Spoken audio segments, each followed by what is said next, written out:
Alors,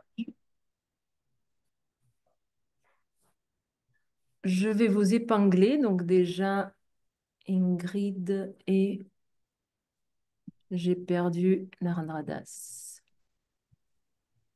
Épinglé. Voilà. Donc, bonsoir tout le monde. Bon, ça, Voilà. Bonsoir, bonsoir. Euh, Bienvenue à ce live, à ce satsang, comme on veut l'appeler. Donc, le thème aujourd'hui, c'est pour parler du souffle, d'une technique, enfin, qui est le Svaratantra, et en particulier d'un outil qui a été créé par Ingrid, qui est avec nous ce soir. Euh, donc, ce live aujourd'hui, il est pas. Donc, la plupart d'entre vous, vous me connaissez. Donc, moi, je suis Rita, portugaise aux origines indiennes. J'ai un parcours en tant qu'infirmière de base, et puis j'ai fait mes recherches personnelles dans le bien-être, on va dire. J'ai commencé par la naturopathie. J'ai fait tout un parcours pour me rechercher avec un voyage avec, au moment donné, j'ai fait un aller simple en Inde avec pour faire un voyage initiatique. Et c'est là que j'ai commencé avec l'Ayurveda, que j'étudie toujours. Et j'ai créé une école. Et la chaîne YouTube, etc., là où vous me connaissez. L'objectif ce soir, ça n'a rien à voir avec mon école. C'est vraiment dans l'univers de l'Ayur Nature. Un des objectifs, c'est de faire connaître l'Ayurveda et les outils qu'on a à disposition. Et donc, les lives de ce soir, ils rentrent justement là-dedans. Donc, l'idée aujourd'hui, c'est de vous faire connaître quelque chose, peut-être que vous connaissez déjà, et vous donner des outils pour la pratique. Peut-être que vous ne connaissez pas, et donc vous permettre de le connaître. Pour cela, l'objectif, c'est que ça atteigne le maximum de personnes. Donc, ce live, aujourd'hui, on le fait en sous forme de live pour que vous puissiez poser des questions directement aux personnes qui sont là. Mais c'est un live qui sera ensuite sur YouTube. Donc, quand vous vous êtes inscrit, vous êtes engagé, vous avez donné vos droits en fait à Yonator pour qu'on puisse partager les droits, votre voix, votre image. Si vous ne voulez pas, même si vous êtes inscrit, vous pouvez tout simplement éteindre votre caméra et vous allumez pas votre micro tout simplement et vous poserez peut-être les questions plus tard à Lionel et à Ingrid par mail, je ne sais rien. Donc, voilà, mais donc il y a cette base-là. On va commencer par expliquer un petit peu le sujet. Ça va prendre une demi-heure environ. Et après, on ouvrira pour les questions. Sur Zoom en bas, vous avez des outils. Un des outils, ça s'appelle Réaction. Et quand vous cliquez sur Réaction, vous avez la possibilité de lever la main de façon sur l'ordinateur. Parce que vous êtes très nombreux, il y a 126 personnes inscrites. Donc, si vous levez juste la main comme ça, on ne vous voit pas. Donc, je vous demande vraiment de lever la main sur l'ordinateur avec l'outil Zoom. Ceux d'entre vous qui sont mes élèves, vous êtes habitués. Ceux qui sont là pour la première fois, prenez le temps de le connaître. Ça sera dans la deuxième partie du live. Donc, je vais vous présenter les artistes, les étoiles de ce soir. Donc, on a Lionel Poirot Narandradas, connu de certains d'entre vous. Il est Vaidya, donc médecin ayurvédique. Il a fait les études universitaires en Inde. Ce sont des études qui durent 5 ans et demi, 6 ans. Il l'a fait à l'université de Gujarat, qui est, à ma connaissance, une des seules universités qui acceptent des étrangers. En tout cas, c'était le cas il y a quelques années. Et en parallèle de ses études, il a eu l'opportunité de suivre des enseignements plus traditionnels qu'on appelle le Guru Paramparam ou Guru Shisha. C'est des traditions qui ne s'enseignent pas forcément à l'université, mais qui sont des traditions qui passent de père en fils ou de maître à élève, à disciple, où il a pu, donc c'était une tradition siddha, où il a appris notamment par exemple à lire les mains et des choses que les Vaidya qui font les BAMS, juste les études universitaires en Inde, ils ne font pas forcément. Donc, il a accumulé beaucoup d'expérience là-dessus. Et ce dont on va parler aujourd'hui découle un petit peu de cette expérience-là, je pense. Il nous dira mieux, mais euh, voilà. Donc, après avoir fait ses études, il est installé en France. Il est à Grenoble, pour ceux qui veulent savoir, ceux qui ne savent pas encore. Et il fait des conférences, il intervient dans différentes écoles, des stages, il fait des consultations. Et en 2021, il a créé l'université Data. Donc, c'est une école, en fait, un enseignement qui se passe sous forme de mentorat pour les personnes qui sont déjà dans une pratique d'Ayurveda. Donc, il me semble qu'il faut un an d'expérience minimum pour rejoindre ce mentorat. Il prend, je pense, 10 élèves tous les 4 ans, quelque chose comme ça. Il nous dira mieux si je me suis trompée, mais voilà. Non, non. Et donc, parmi ces heureux élèves, on a Ingrid, qui Ah, du coup a un parcours d'infirmière également. mm. Donc, elle a travaillé comme infirmière libérale et en parallèle de ses études, elle a fait beaucoup de recherches déjà à un titre personnel qu'elle a continué et qu'elle a pu exercer, qu'elle peut exercer aujourd'hui professionnellement dans l'énergétique, dans les vibrations sonores, les yogas, la méditation et bien sûr, évidemment, l'Ayurveda. Elle a fait donc des formations de base auprès de Lionel, déjà, d'Alex Duncan, qui a une école aussi dans les Cévennes. Elle a étudié la réflexologie plantaire ayurvédique et donc elle a intégré le mentorat avec Lionel en 2023. En 2020, c'est à ce moment-là qu'elle a fait le cap avec toute cette accumulation de connaissances de arrêter donc le métier d'infirmière et se dédier à ce qu'elle veut faire vraiment de cœur. Donc, elle a créé une association qui s'appelle Au Jardin Sonore et elle vous en dira plus d'ici quelques instants. Donc, j'admets les personnes au fur et à mesure qu'elles arrivent.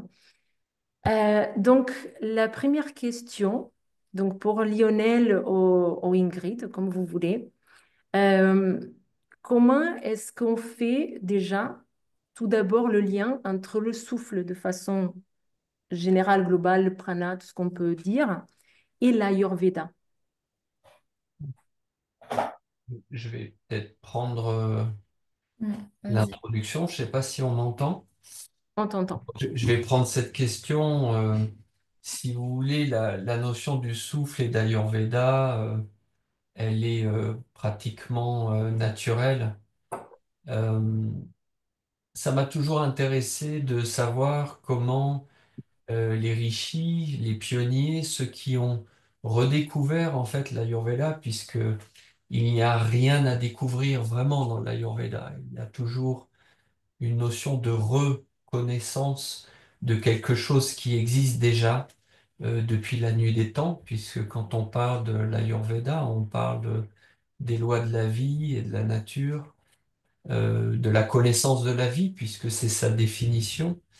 Et il m'est apparu assez rapidement dans mes propres pratiques introspectives que la notion de rapport en fait au souffle et aux expériences en fait internes permettait de dévoiler une forme de reconnaissance et d'accéder à ce qu'on appelle Ayurveda.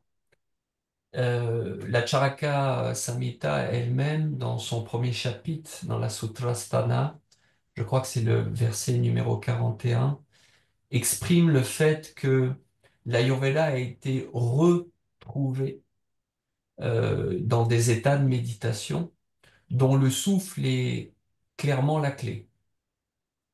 C'est-à-dire que sa propre observation du souffle nous met en relation avec l'essence même, en fait, de l'Ayurveda. Les rishis, avant d'être rishis, et en devenant des rishis accomplis, sont passés, en fait, par certaines étapes d'introspection. Et il est évident pour moi que, en tant qu'enseignant et en tant qu'éternel élève de l'Ayurveda, euh, une connexion à l'Ayurveda passe par ces étapes en fait essentielles qui sont déjà une étape de reconnaissance par l'observation simple du souffle. Le Svaratantra fait partie de ces sciences du souffle qui visent non seulement à observer le souffle tel qu'il est, mais aussi de savoir l'interpréter ou en tout cas de savoir se laisser guider par ce souffle en relation avec les éléments les plus actifs et les plus influents de l'univers sur notre personne, de voir ces changements et ces influences et d'apprendre directement à la source. Hein. Voilà. Donc le Svaratantra naît de cette observation.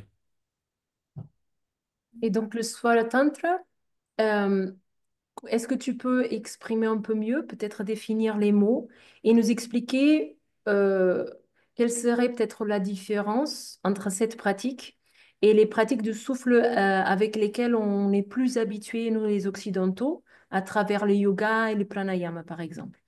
Ok, donc là je vais laisser peut-être la parole à Ingrid qui va nous expliquer ça.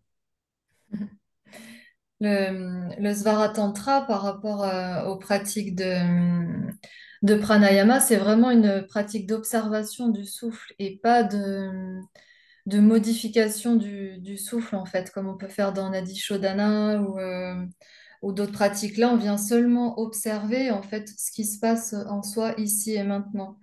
C'est-à-dire ou de ressentir le souffle déjà en soi et en fait de se replacer dans son propre espace-temps parce on parle ouais, de l'espace-temps en Ayurveda, des 9 substances causales pour définir chaque substance euh, comment je m'embrouille les pinceaux, mais ces 9 substances permettent de définir donc les 9 substances causales, je vais les définir déjà, c'est les 5 éléments. Il y a l'espace, le temps, Manas, et puis le dernier que j'ai mangé le nom, Narendra euh, Bouddhi, et Bouddhi, c'est ça? Voilà. Et du coup, ou Atma, c'est Bouddhi ou Atma, voilà, c'est l'âme, ouais. L'âme, et du coup, donc chaque substance, on est dans notre propre espace-temps en fait. Et par exemple, une plante ramassée dans le sud de la France n'aura pas les mêmes qualités qu'au nord de la France, etc. Donc la qualité de notre souffle, elle dépend aussi de là où on est de notre espace-temps. Et c'est du coup intéressant d'observer tout ça en fait. Euh, ouais, Narendra l'expliquera peut-être mieux que moi, mais Non, non, tu l'expliques très bien. En fait, il y a une vérité, si vous voulez, il y a trois vérités qui se lèvent chaque jour. En tout cas, c'est ce qui est dit dans la philosophie du Tantra. C'est la lune, le soleil et soi. C'est-à-dire que quelque part, on sait que Vata, Pitta et Kapha sont complètement... il y a une espèce d'allégorie et de métaphore entre Pitta et la force du soleil, Kapha et la force de la lune, et Vata, en fait, qui justement mobilise cette notion d'espace-temps, puisqu'il porte Akash. Akash détermine vraiment l'espace et le temps.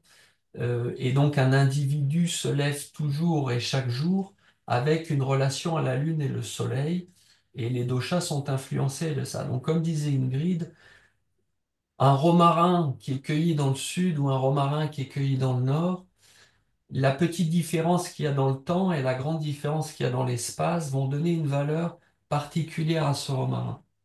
Et nous-mêmes, en fonction de là où on est, et à quelle heure on se lève va nous donner une relation avec ces éléments qui vont tout de suite déterminer notre dynamique avec les doshas, d'accord?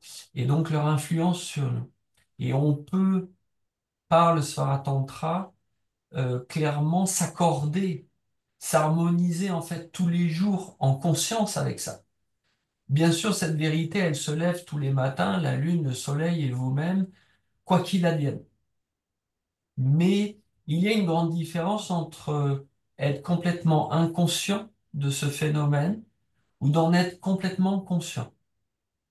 Et le Svara amène en fait à cette conscience et du coup amène une valeur intrinsèque en fait à ces éléments qui vient puissamment activer en fait, nourrir un discernement, nourrir une force qui a pouvoir de faire reconnaissance avec ce qu'est la vie.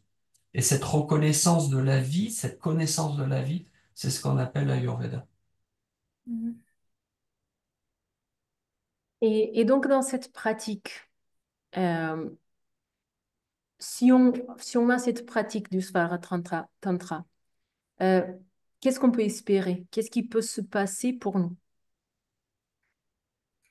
Cette pratique, dans un premier temps, elle nous aide à ramener de la conscience en soi, en fait, à revenir sans arrêt dans l'instant présent. On est sans arrêt à courir après le temps, en fait, et le temps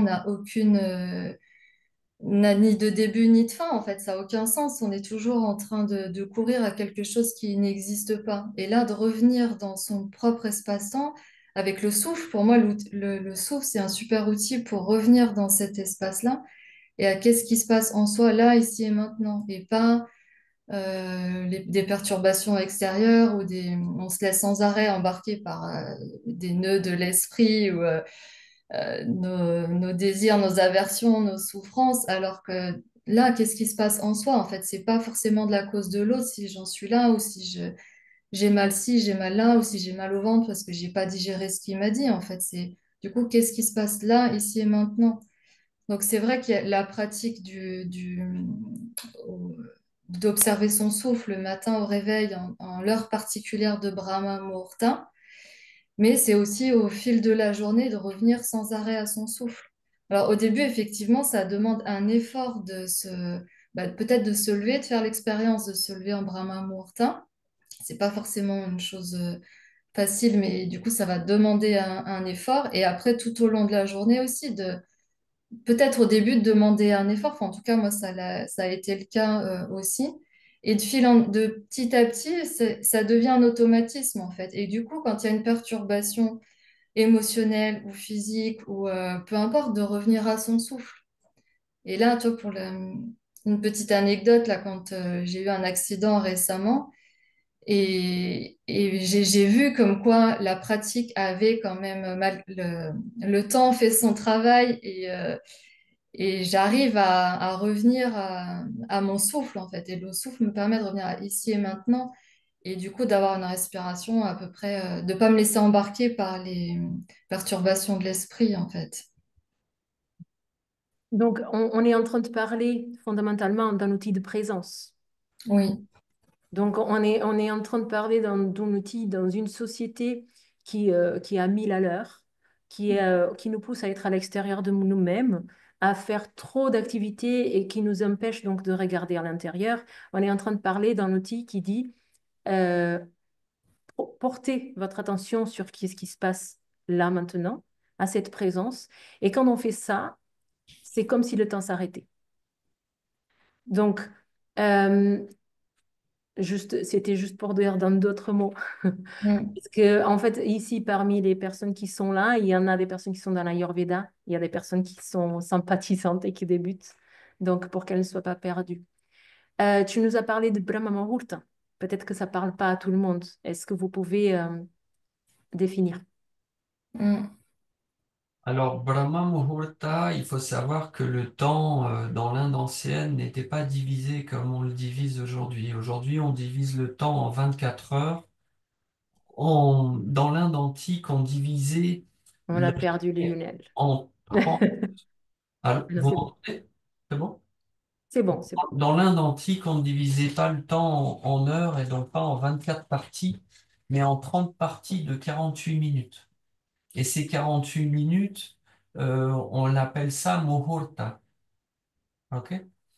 Et justement, cette division du temps était liée à un nombre de respirations et justement à l'observation du souffle, puisque les yogis et les yoginis à l'époque, qui étaient vraiment les scientifiques de ce temps-là, avaient senti qu'il y avait bien sûr des mouvements dans le souffle, toutes les muhurtas et demi, ou parfois tous les muhurtas ou tous les deux muhurtas, en fonction des saisons.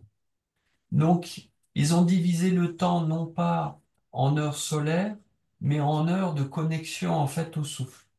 Et Brahma Muhurta, c'est la partie de la journée qui est en lien avec Brahma, c'est-à-dire la pure conscience. Donc, de se lever en Brahma Muhurta, ce qui fait partie en fait du Dinacharya, c'est-à-dire des mesures quotidiennes à accomplir en Ayurveda pour se maintenir en bonne santé, c'est automatiquement se mettre en présence de Brahma. Donc, c'est pas juste se lever en Brahma Muhurta, c'est d'initier une conscience en Brahma Muhurta. Et un de ces outils qui peut nous mettre en conscience dans cette partie de la journée, c'est le souffle. Donc, quand en Ayurveda, dans les textes, on dit se lever en Brahma Muhurta, ça ne veut pas dire juste on se lève du lit en Brahma Muhurta. On est conscient en Brahma Muhurta. Et le premier objet de conscience, c'est le souffle. Donc, il faut savoir lire entre les lignes. Et les classiques sont un ensemble en fait de versets et de shlokas qui doivent être dépliés en fait dans la pratique et ne doivent pas strictement s'assécher dans un sens littéral.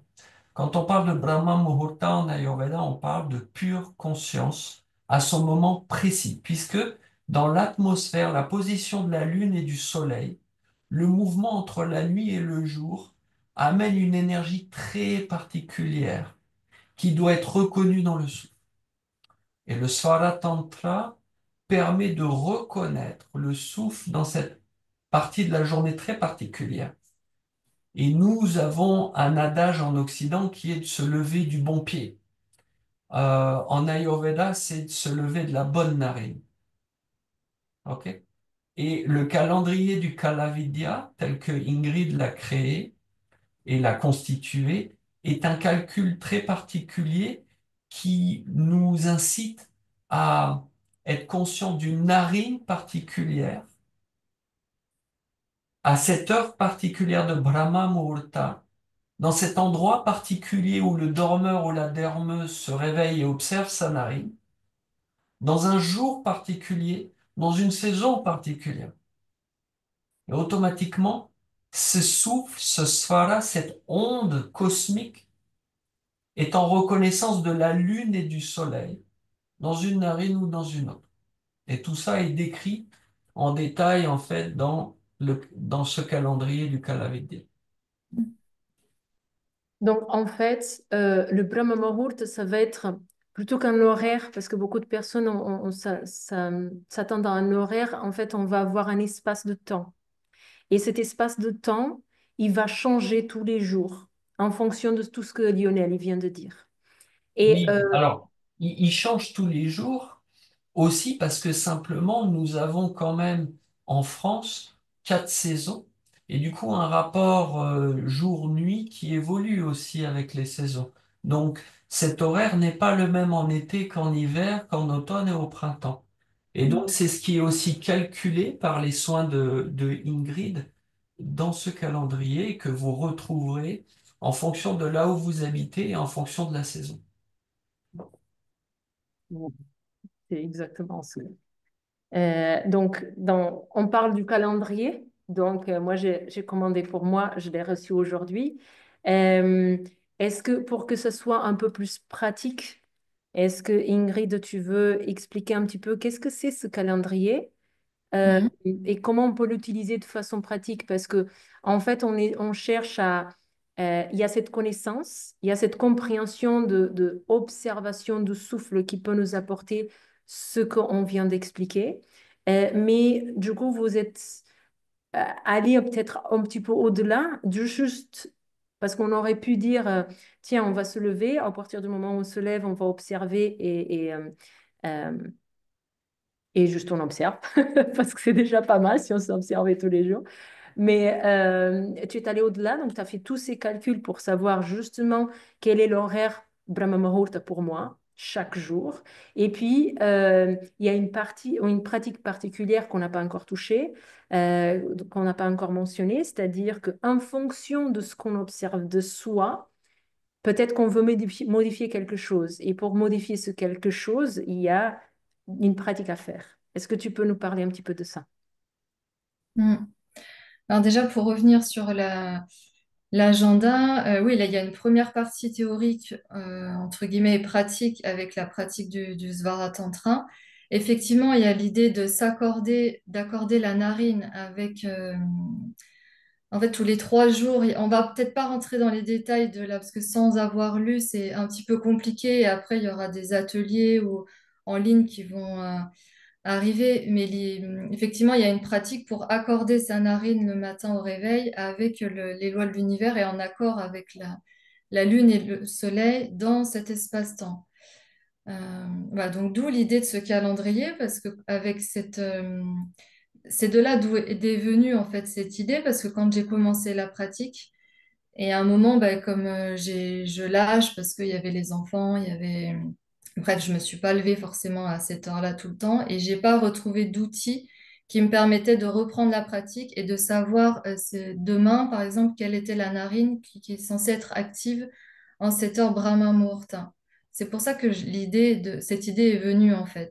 Et que j'ai aussi calculé, donc il y a une petite fiche à côté pour les heures de Brahma Muhurta où vous vous référez en fonction en se rapprochant de la ville où vous habitez. Et là, vous n'avez pas d'excuse pour calculer. Là, vous n'avez pas besoin de calculer Brahma Muhurta. Vous n'avez pas d'excuse pour pratiquer. Euh, voilà, mais au-delà de la pratique du Svaratantra, on parle aussi des saisons. Et c'est vraiment un outil d'observation, en fait, et de rencontre avec soi. Et du coup, c'est un outil de l'Ayurveda de comprendre comment se passe l'environnement de là où je suis, en fait, de comprendre les saisons. Et du coup, donc, il y a chaque trimestre, il y a l'énergie de chaque saison pour comprendre ce qui se passe dans la nature et du coup, comprendre aussi ce qui se passe en soi. D'accord? Par exemple, euh, au printemps, comprendre que avec la chaleur qui revient de petit à petit dans la terre, cette chaleur liquéfie la glace en fait de toute la neige cumulée l'hiver. Dans notre corps, c'est pareil en fait, de comprendre la comparaison. Et du coup, tous ces fluides, tout ce mucus qu'on a cumulé l'hiver parce que le froid fige, et nos liquides figent aussi dans le corps. Et selon ce qu'on a mangé en hiver, par exemple, si on a abusé des plats trop lourds, trop sucrés, trop de fromage, je dis pas qu'il faut pas manger de fromage l'hiver, hein, on est dans une période nourrissante, mais voilà, de comprendre que si on fait des excès de ça, c'est dans une période qui est nourrissante, et si on en abuse au printemps, avec la liquéfaction de nos fluides, on risque d'avoir quelques soucis. Et c'est aussi pour ça qu'on a des rhumes. Et voilà, je ne vais pas rentrer dans les détails, mais l'idée, c'est de comprendre aussi tout ça. Donc, c'est expliqué, les dates de chaque saison sont notées aussi pour 2025 parce que les saisons en Ayurveda ne sont pas exactement les mêmes dates que chez nous avec le calendrier grégorien. Par exemple, on a le printemps en France commence au 21 mars au moment de l'équinoxe, alors qu'en fait en Ayurveda, c'est le pic de la saison du printemps. Donc, toutes ces saisons, les dates exactes sont marquées parce que c'est calculé aussi en fonction de la Lune. Donc chaque année, ça change à quelques jours près. On parle aussi des Sandhi-Ritu, des intersaisons, qui sont aussi importantes parce que une saison a une certaine dynamique avec des qualités particulières en fonction de la montée du soleil dans le ciel. Et, voilà, et au fil de l'année, ça change. Et, hum, et qu'est-ce que je voulais dire? Je me perds. Euh, Qu'est-ce que je voulais dire? Voilà, de comprendre les saisons, en fait, comment ça marche pour après aussi adapter son hygiène de vie et surtout de s'observer. Donc, l'idée de cet agenda, c'est vraiment un outil d'observation et par son souffle et de comprendre la nature, comment ça se passe et d'arriver à mieux se comprendre soi. Déjà de s'observer soi, en fait. Pour moi, excuse-moi, je te coupe Ingrid, mais pour la petite histoire, c'est un outil rêvé pour tout thérapeute en Ayurveda, où je me trouve souvent en consultation à être face à des personnes qui veulent tout de suite savoir si la tomate, le chocolat ou le bout de camembert est bon pour Vata, Pitta ou Kapha, mais qui n'ont aucun outil en fait pour s'observer et se comprendre. Donc, au-delà du fait que d'enlever le camembert et le poivron rouge ou vert va avoir une influence sur les doshas, c'est surtout pouvoir et savoir s'observer, parce que c'est une science aussi de savoir s'observer. Donc, le fait d'avoir aussi des personnes qui peuvent arriver en consultation avec avoir déjà observé ses selles, observé ses urines, euh, avoir observé jour après jour comment ils ont dormi, pouvoir noter leurs rêves, pouvoir noter aussi ce qu'ils ont mangé, vont non seulement les aider eux à se comprendre, mais aussi aux thérapeutes qui les reçoivent et en consultant cet agenda, de comprendre ce qui s'est passé et de pouvoir lire les individus au-delà de leurs propres limitations, puisque chacun, en s'observant aussi, a ses propres limitations dans sa propre observation. Donc c'est un outil pédagogique qui fait le lien aussi, qui peut faire le lien aussi entre ce que j'appelle les élèves plutôt que les patients, puisque tout le monde est là en consultation pour venir apprendre quelque chose sur soi. Donc entre les élèves d'Ayurveda, les consultés, et le consultant ou la consultante.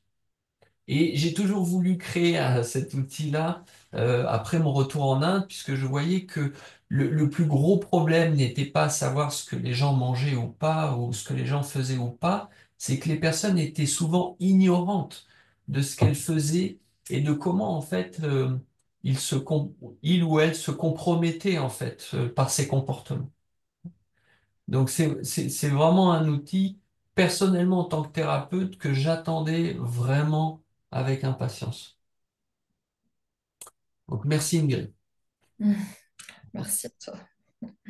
Et il est très bienvenu de nos jours parce que justement, pourquoi on a besoin de ça? Parce qu'on est tous à l'extérieur en fait, on n'est pas dans notre temps.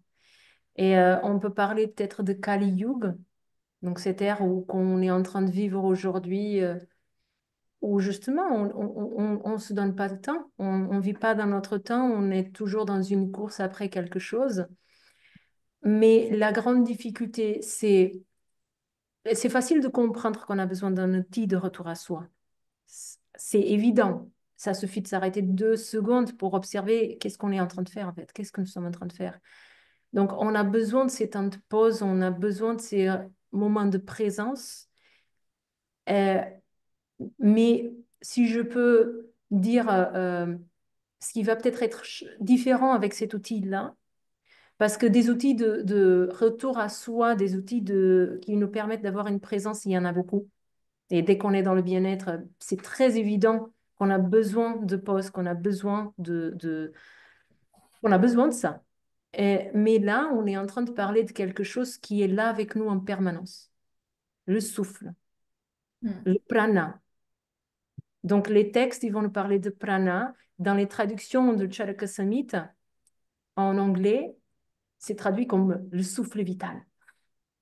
Mais le souffle, il est vital. Sans respirer, on meurt. Et il est tout le temps là. Et donc, cet outil, c'est un outil de juste d'observer ce qui est tout le temps là. Parce qu'on peut observer un linga, un mantra, il y en a plein de choses qu'on peut observer. Mais là, c'est quelque chose ça fait partie de qui nous sommes à chaque instant et que, comme vous l'avez exprimé très bien, ça va changer en fonction de l'endroit où on est, de toutes ces choses-là. Alors ce qui est important de comprendre, c'est que comme tu dis justement, vous pouvez contempler un mantra, vous pouvez contempler un lingam, vous pouvez contempler un arbre, une montagne, vous pouvez contempler quelque chose, mais ce quelque chose n'est jamais universel. Si vous contemplez un lingam, vous contemplez automatiquement quelque chose qui est connoté déjà, potentiellement dans un aspect religieux ou sectaire et d'une certaine croyance. Ce que je suis en train de dire, c'est pas que je ne remets pas en question la valeur du lingam dans la croyance qu'elle contient, mais ce n'est pas un outil universel. Ça va parler aux shivaïstes, mais ça va pas parler aux vishnouistes, ou moins parler déjà. Ça va pas parler pareillement à un chrétien, à un musulman, ou même à quelqu'un qui est athée. Pareillement, si on contemple un mantra, vous ne savez jamais à quoi ce mantra est relié, même si ça veut dire des très très jolies choses. Vous ne savez pas par qui c'est employé, comment c'est employé et à quelle fin. Alors que votre respiration, elle est universelle. Elle est partagée par toutes et tout le monde. Elle est chrétienne, elle est musulmane, elle est athée, elle est sikh, elle est bouddhiste, elle est commune aux femmes, aux hommes, aux animaux, aux plantes, mais elle est absolument pas connotée. La connotation, la première connotation qui est soulignée dans le Svaratantra, c'est le fait qu'elle est quand même influencée par des qualités, le chaud, le froid, le sec et l'humide. Et que le chaud et le sec ont plutôt une valeur solaire, est influencé par le soleil qui se lève en même temps que nous tous les matins. Le froid et l'humide est connoté comme quelque chose appartenant plutôt à la nuit, sont des gunas liés à la nuit et à la lune, et c'est l'autre des entités qui est la plus influente en fait sur la dualité qui nous constitue et qui nous anime. Et que la respiration, dans sa première observation, elle est influencée par ces deux choses, ces deux polarités particulières. Ok. Et que ça a une valeur universelle. Donc, bien sûr, comme dit Rita, il y a 1000 outils d'observation et de retour à soi au présent. Mais il n'y en a que très très peu qui sont universels.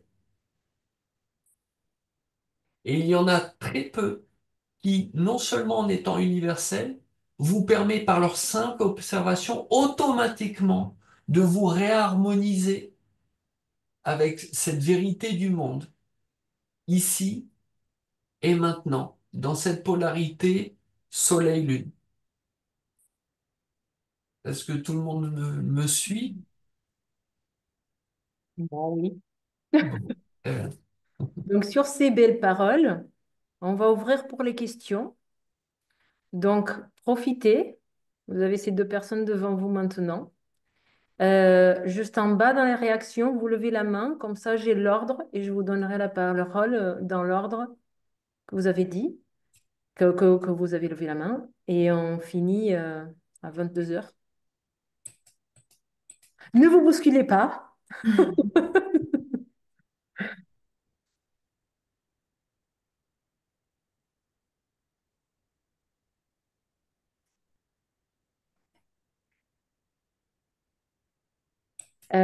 Donc, si personne n'a des questions, moi j'ai une question qui était d'une de mes élèves là ce matin. Euh, En fait, c'est un outil, mais ah, il y a Marie. Donc, Marie, c'est mon élève. Bonsoir, vous m'entendez? Oui? oui. Ok. Je voulais juste savoir s'il y a un lien du coup avec la méthode Vipassana. Alors, bien sûr, toutes les techniques de souffle ont un lien avec la respiration telle qu'elle est. Dans Vipassana, une des parties de l'enseignement de Vipassana est ce qu'on appelle Anapanasati, qui est l'observation de la respiration telle qu'elle est. Et c'est effectivement de là que le Svaratantra en fait émerge, de l'observation de la respiration telle qu'elle est. Sauf que là, il y a une première déviation de cet outil pur qui est Anapanasati, qui est de le faire à un moment donné, ok, et de pouvoir observer si l'air qu'on observe naturellement passe par la narine droite ou la narine gauche, et que par rapport à ce calendrier, de pouvoir correspondre à cette fameuse narine qui est indiqué en fait sur le calendrier.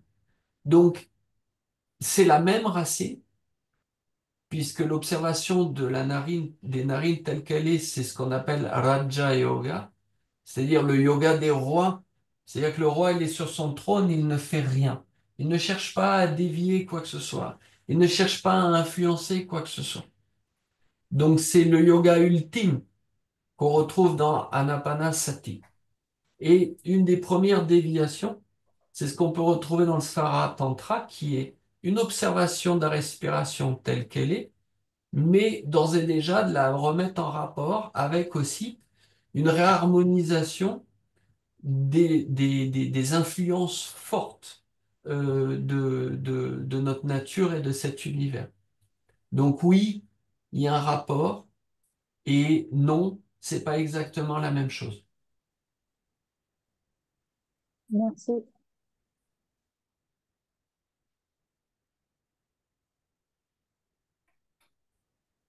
Il y a d'autres questions? Allez-y.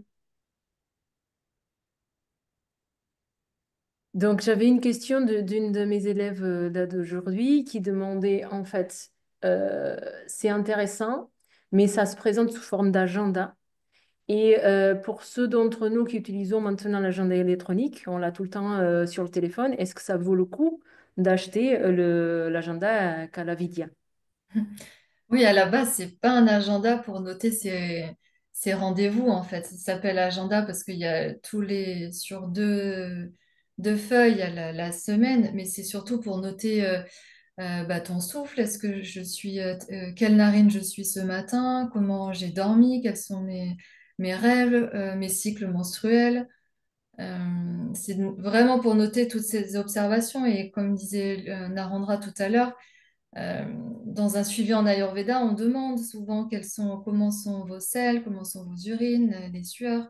C'est vraiment pour noter ça. Et puis peut-être aussi noter qu'est-ce que j'ai mis en place suite à une consultation en Ayurveda, par exemple des conseils en hygiène de vie ou des tisanes. Et puis du coup, qu'est-ce que je vois progresser et quelles sont les observations que je peux faire à la suite de ça.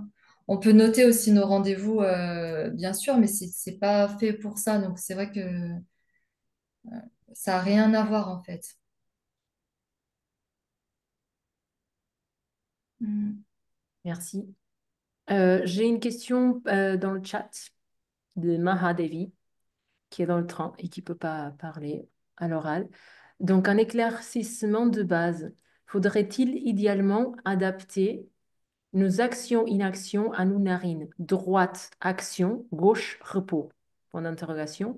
Ou est-ce qu'au contraire, ce sont les narines qui se calent sur nos actions-inactions? En fait, il y a des textes anciens qu'on appelle Svara Shastra qui déterminent justement toute une science qui dérive de l'observation de ces narines. Il faut savoir que c'est des textes tantriques qui utilisent ce qu'on appelle le Sandabhashya, qui est un langage entre les lignes et qui est un langage secret qui est propre au Siddha et au Tantrika et qui tente à brouiller les pistes. C'est-à-dire que ce sont des textes qui sont perclus en fait de détails un peu pompeux et souvent contradictoires, qui sont faits en fait pour brouiller les pistes d'une science et d'un art qui est extrêmement puissant et qui ne peut pas tomber en de mauvaises mains.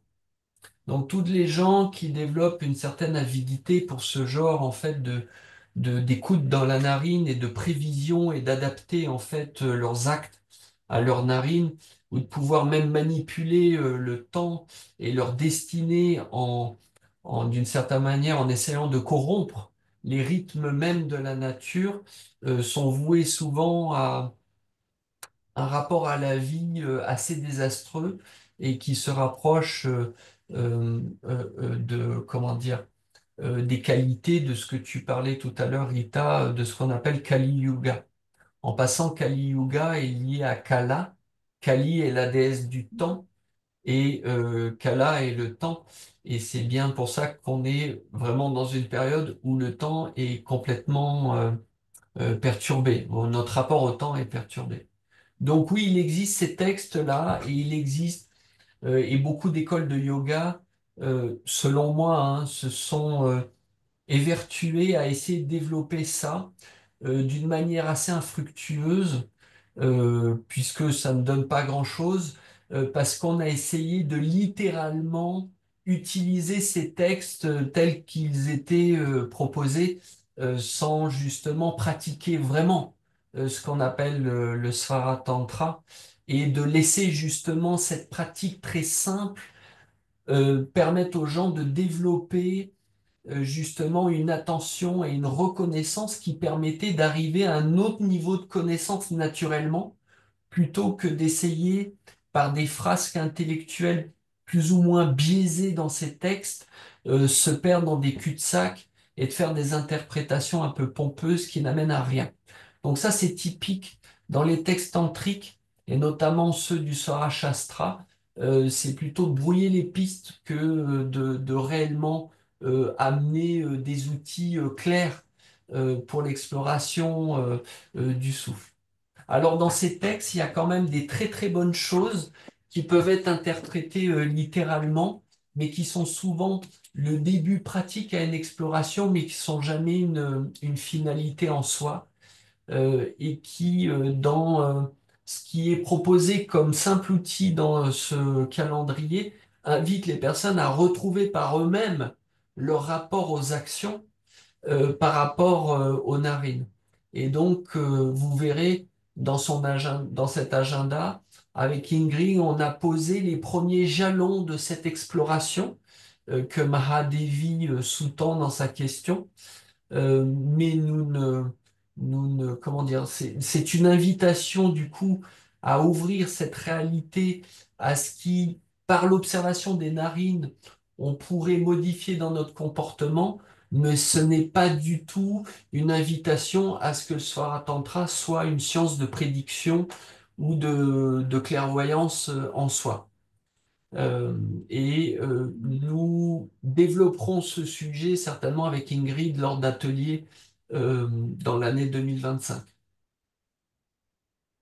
Ces ateliers, ils seront disponibles pour ceux qui achètent l'agenda, c'est ça? Oui, tous ceux qui ont de l'intérêt pour cet agenda. Ok, merci.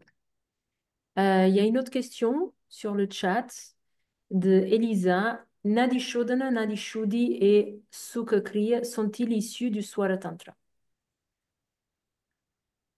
Bah ça, Ingrid, tu peux y répondre. Tu as déjà commencé à répondre tout à l'heure.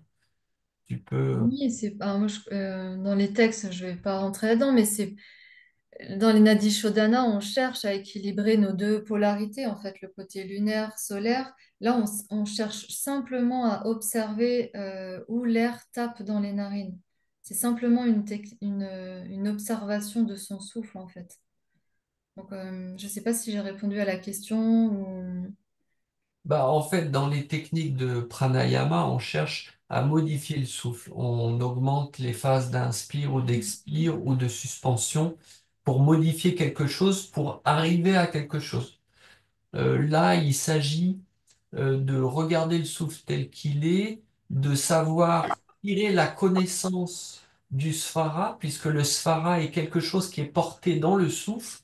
Donc les spharas, le sphara se traduit par son, par voyelle, par vibration. Donc d'apprendre à reconnaître cette décomposition du souffle qui se décompose comme les couleurs de l'arc-en-ciel en fait dans le spectre lumineux. On retrouve en fait ce spectre vibratoire dans chacune de nos respirations. Et en fait, cet outil du Swara-tantra, c'est d'apprendre à décomposer dans une observation telle qu'elle est, de décomposer en fait la lumière du souffle et son spectre, on va dire, et de pouvoir s'en nourrir sans chercher à le modifier particulièrement. Ou si on le modifie, c'est juste pour se réharmoniser avec le jour et la qualité du jour en fonction de là où on est. Voilà.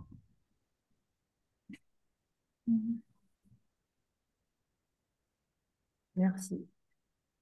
C'est peut-être moi qui ai induit en l'erreur parce que j'ai dit qu'il y avait une pratique si on n'était pas dans la bonne narine. Et en Bien effet, il y a une sûr, oui, pratique, mais qui est très bien différente. sûr qu'il y a une pratique, oui. Oui, oui, oui, oui, il y a une pratique. Et c'est peut-être C'est pour en ça ça qu'il y a eu que cette question. on ne modifie pas le souffle dans sa phrase, on le modifie dans sa polarité. C'est pas la même chose.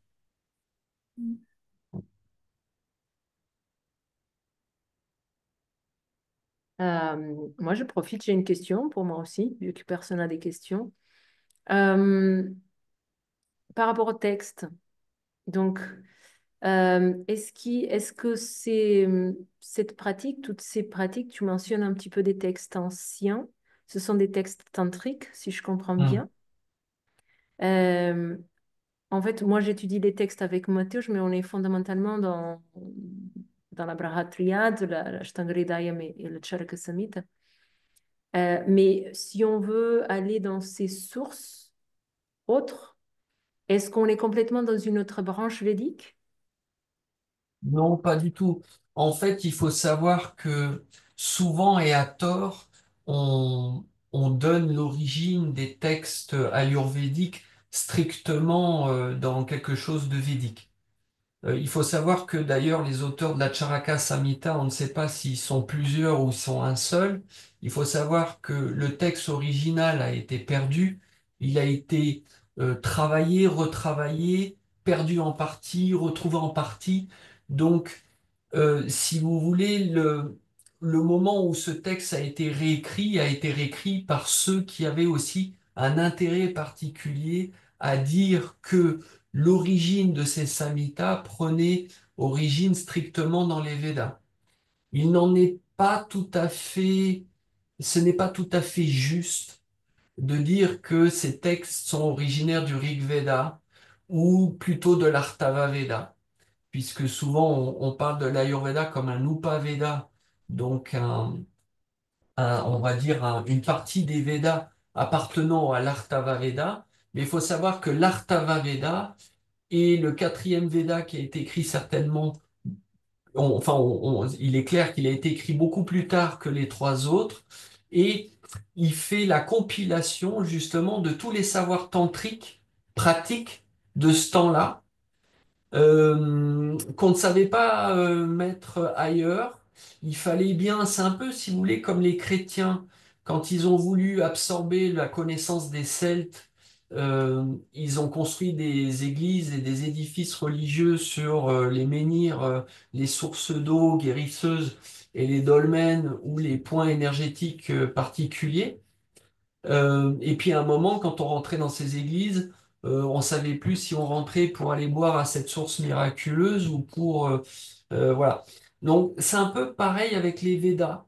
Il y a deux choses. Il y a non seulement les Védas sont une autorité respectée par toutes les lignées, toutes confondues, puisque les Védas à l'origine ne sont pas des textes. C'est une reconnaissance de la source sous forme de, comment dire, de téléchargement de la connaissance de l'univers. Aujourd'hui, ce sont des textes et les gens qui ont traduit les textes de l'Ayurveda automatiquement font référence aux Védas comme une partie textuelle des Védas. Alors qu'en Ayurveda, on ne fait pas référence au texte des Védas, mais à la connaissance des Védas, ce qui n'est pas exactement la même chose, premièrement. Deuxièmement, il faut savoir que ces textes ont été retrouvés, c'est-à-dire que les Védas ont été captés par des êtres qui pratiqueraient la méditation et le souffle, qui sont les sujets scientifiques des tantras, d'accord? Et que les tantras ne se sont jamais opposés aux Védas, mais sont la partie pratique des Védas, d'accord? Et que le tantra en lui-même est aussi la définition de qu'est-ce qu'est un traité scientifique ou technique et n'est pas opposé au Veda. Mais en même temps, on voit bien que les gens qui ont réécrit ces textes, non pas à l'origine, mais on va dire au début de notre ère, c'est-à-dire que Drodabala, par exemple, est un écrivain qui a réécrit des parties de la Charaka Samhita qui ont été perdues, était un brahmane qui était à un moment où l'hindouisme était en train de se faire et qui a jugé bon, puisque c'était dans ses croyances aussi, de marquer clairement que ces textes étaient et ont été initiés en fait par les Védas et se rattacher à des textes védiques. Alors, comme je vous ai dit, l'origine en fait de ces Védas ne sont pas védiques et ne sont pas textuels. Ils sont canalisés en fait dans l'expérience même de la méditation et dont le souffle fait partie. D'accord? Donc, c'est très délicat de donner une origine en fait au texte ayurvédique et c'est très facile de simplement dire bon, ça vient des textes védiques, voilà. Mais dans les Védas, vous n'avez aucune mention de Vata, Pitta et Kapha, vous n'avez aucune mention des Dhatus, vous n'avez pas de mention d'Agni autre que à un niveau rituel, etc. Et quand on parle de dosha, on parle de faute dans l'aspect rituel, mais on ne parle pas de Vata, Pitta et Kapha. L'Artava Veda, qui est ce compendium, justement, comme j'étais en train de l'expliquer, de tous les savoirs tantriques et pratiques qui se rattachent beaucoup aux Upanishads, qu'on a voulu rattacher aussi au corpus des Védas beaucoup plus tard, alors qu'ils n'en font pas nécessairement toujours partie, puisqu'ils expliquent un aspect pratique pour reconnecter nous-mêmes au Veda, c'est-à-dire à la connaissance universelle, et pas nécessairement au texte qu'on appelle Veda, ok, ont été repris par, on va dire, une certaine partie de l'hindouisme du moment, qui a voulu aussi que tous ces savoirs animiques, animistes, ces savoirs de tribal, dont fait partie ma lignée, et dont j'ai pu absorber le Saratantra, d'accord? C'est par une tradition orale de lignée que cette science vient à vous aussi dans dans ce calendrier et dans cet agenda. C'est une tradition encore qui est vivante. Cet Artava Veda, dont l'Ayurveda a pris son alimentation, était l'Artava Veda et le savoir en fait des ascètes, qu'ils soient bouddhistes, jaïnes, hindous, non hindous, animistes, sans culture ou sans, comment dire, sans religion. Euh, ça a été un fourre-tout, l'Artava Veda, de tout ça et qui montre que l'Ayurveda n'est pas stricto sensus, quelque chose qui émerge des textes védiques, mais d'une tradition védique dont les tantras est la forme pratique. D'accord? Et là, je ne parle pas des traditions tantriques, mais du tantra en tant que pratique. Et le tantra dans sa pratique, c'est une reconnaissance de soi par le souffle, par la méditation et de notre rapport à cette première dualité, soleil-lune, féminin, masculin, chaud, froid, sec, humide. Quelque chose de super concret, de très très pratique. C'est pour ça que le mot tantra veut dire, une de ses définitions principales veut dire euh, texte qui relate d'une technicité ou d'une science particulière. Pour ça qu'en Ayurveda, on parle d'Agada Tantra, la science des poisons, Shalya Tantra, la science de la chirurgie, d'accord euh, etc., etc. Ok. Donc, on a tendance à vouloir séparer les traditions, mais elles ont toutes la même source, elles s'expriment différemment, et il faut bien faire la différence entre le corpus des textes qui sont le fondement souvent de religions ou de courants sectaires, et des Védas, qui sont la source même en fait de la connaissance. Et de faire attention que dans les textes de l'Ayurveda, clairement, pour ceux qui connaissent un peu les textes, je vous demande de lire le premier chapitre de la Sharirasthana de la Charaka Samhita, qui donne l'essence spirituelle de l'Ayurveda et qui clairement définit le yoga, définit la méditation, mais ne définit pas les textes védiques comme la source de la connaissance. Sinon, ça voudrait dire que les rishis qui sont allés face à Indra ont pris des textes, ont ouvert des textes et ont trouvé la science de l'Ayurveda en lisant des textes. Non. Ils ont ouvert le livre qui était à l'intérieur d'eux-mêmes et c'est ça qu'on appelle Veda. D'accord? Et il faut faire attention parce qu'aujourd'hui, en Inde, vous avez tout un tas d'enseignants, et mes enseignants les premiers, qui vous disent les Védas sont la source. Mais de quoi on parle? Est-ce qu'on parle des textes? Donc tout le monde a énormément de respect pour ces textes. Donc bien sûr, et l'idée ici, c'est pas de décrier, ce sont des textes qui sont merveilleux et remplis de savoir. Mais la source, elle est en nous. Les Védas, la connaissance de la vie, l'Ayurveda est en nous. Ok. Et dans la Sharirasthana, premier chapitre, qui est un chapitre sur le Purusha, on décrit la méditation et on décrit pratiquement ce qu'on appelle aujourd'hui Vipassana. Qu'est-ce que c'est que yoga? C'est le développement de l'attention aux sensations, développer une forme d'équanimité entre sukha et dukkha. C'est clairement écrit. C'est-à-dire que la technique même de la méditation dans les textes ayurvédiques est très claire. C'est quelque chose qui se rapproche de ce qu'on appelle aujourd'hui vipassana. Ce qui veut dire qu'à ces époques, l'influence des enseignements du Bouddha dans les textes ayurvédiques est extrêmement forte et extrêmement présente. Et on ne peut pas dire que ces textes sont hindous. On ne peut pas dire non plus qu'ils sont bouddhiques. On ne peut pas dire qu'ils sont jains. Ces textes de l'Ayurveda sont universels et comportent, malgré qu'il y ait des noms souvent en rapport avec la culture indienne, puisque c'est la culture dans laquelle en fait ces textes ont émergés. D'accord? Il y a un rapport avec la culture hindoue, mais ils ne sont pas hindous ces textes. Mais il est évident que ceux qui les enseignent aujourd'hui ont tout intérêt, si c'est effectivement eux qui sont hindous ou eux qui ont un rapport avec une religion, ils ont un intérêt à tirer ces choses-là vers leur tradition et vers leur secte ou leur religion. Mais l'Ayurveda est une connaissance universelle.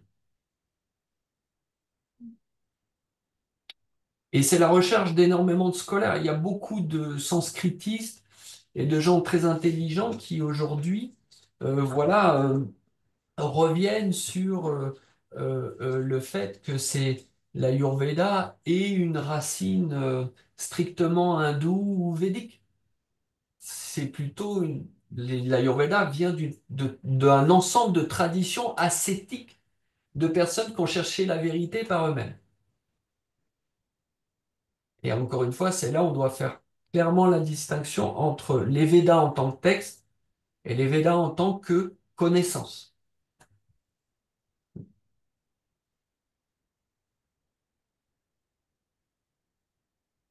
Merci.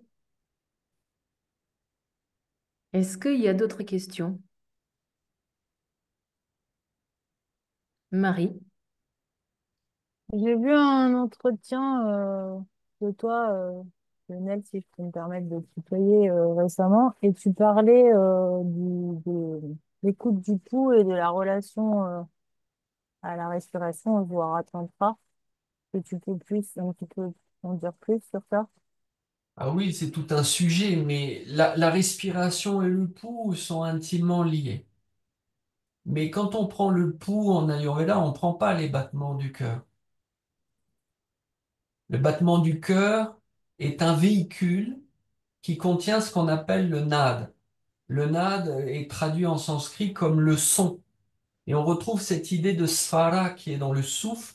On cherche à déterminer, à observer les sons qui sont les variations qualitatives particulières qui se trouvent dans le souffle. Et pour avoir une attention au pouls et étudier le nadi pariksha, il faut exercer son attention au souffle. Il n'y a pas de bon preneur et preneuse de pouls s'il n'y a pas d'exercice et d'observation et d'attention, de retour à l'attention du souffle. Un bon preneur de pouls, et dans la lignée dans laquelle je suis, dans la Davidia, euh, on a une attention au souffle quand on prend le pouls, puisque l'attention au souffle nous connecte au son et à toutes les variations dans le pouls, et vice-versa. Si vous voulez aller en profondeur dans le pouls et ne pas passer strictement par l'intellect dans votre interprétation du pouls, faites confiance à ce que vous observez dans dans les narines. Mais pour ça, il faut pouvoir vous harmoniser, vous verrez harmoniser tous les matins à la bonne heure avec votre souffle et de rentrer, comme disait Ingrid, dans cette continuité d'attention au souffle. Sans ça, il est impossible de développer en fait le Nadi Pariksha. Ce n'est pas possible pour moi. En tout cas, dans ma vision du pouls, puisque je suis dans une ligne, ma lignée est une lignée qui fonde toute sa philosophie et sa vision du monde sur l'interprétation du pouls, puisque tout est pulsatif dans ce monde, tout vibre de partout, et le Nadi Pariksha n'est qu'une forme de connexion en fait, à cette vibration universelle. Donc la relation au souffle est évidente et toute personne sérieuse dans le Nadi Pariksha a d'ores et déjà observé des variations de changement de narine ou de comment le souffle tape dans la narine en fonction de qui et comment elle prend le pouls à un moment donné. Donc clairement, oui, il y a une relation.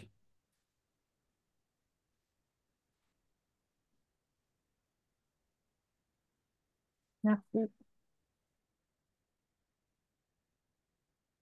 Donc, merci beaucoup à tout le monde, aux invités et aux participants. On arrive donc à la fin de ce satsang. Tout sera publié sur YouTube d'ici demain. Je vous mettrai dans le descriptif de YouTube la biographie complète de Lionel et d'Ingrid, ainsi que les informations. Il y a aussi une autre interview qu'ils ont fait ensemble sur le sujet. Je vous mettrai le lien. Et si vous souhaitez commander donc cet outil, il y aura le lien aussi pour que vous puissiez le faire et le recevoir avant la nouvelle année. Voilà, donc je vous souhaite une bonne soirée à tout le monde, des bonnes fêtes de Noël et de Nouvel An, un bon boudin, comme on dit à Marseille, et à la prochaine. Merci beaucoup. Merci.